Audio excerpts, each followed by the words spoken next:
و رحمت الله و برکاته. این پیامی که از جانب بنده برای تمام بندگان خداست، یک گوشزد است، یا آگاه کردن است.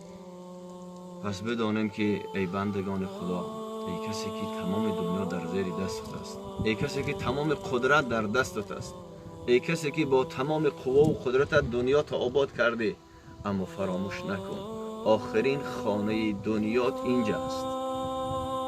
ای کسی که میشنویم به خاطر یک قطعه زمین دست و پنجه با گریبان با همدیگر میشوند، میشنویم به خاطر خانه و در بین فرزندها نزاع میشود.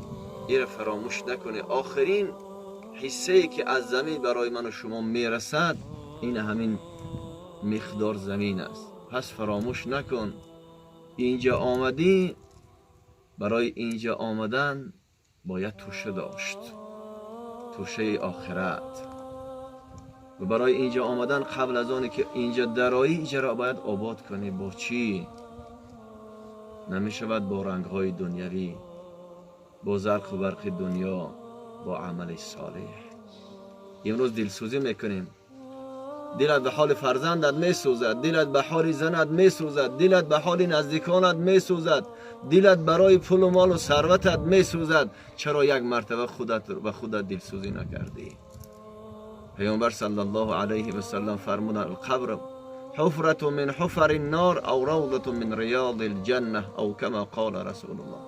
قبر گفتن یا باغ از باغ بهشت است یا گوداله یا چخری از چخری های دوزخ است. بنابر ما و شما پیش از آنه که اینجا بیاییم اینجا را آباد کنیم، شاعر میگوید دنبال کسی باش که دنبال تو باشد، این گونه اگر نیست دنبال خودت باش. 100 سال اگر زنده بمانی گذرایی، پس شاکری هر لحظه و هر سال خودت باش. خودتون رو فراموش نکنی عزیزان.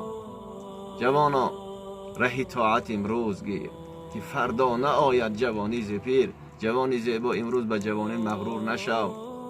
بسیاری جوانها را میبینیم که امروزها در بالای تابوت در پیش روی نمازگزاران میگذارند.